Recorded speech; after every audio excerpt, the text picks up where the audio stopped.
रे पलटू कुमार की कुर्सी छोड़े पड़तौ रे।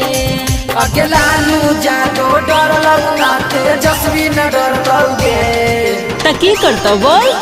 अब यार जेडी पार्टी अकेले लड़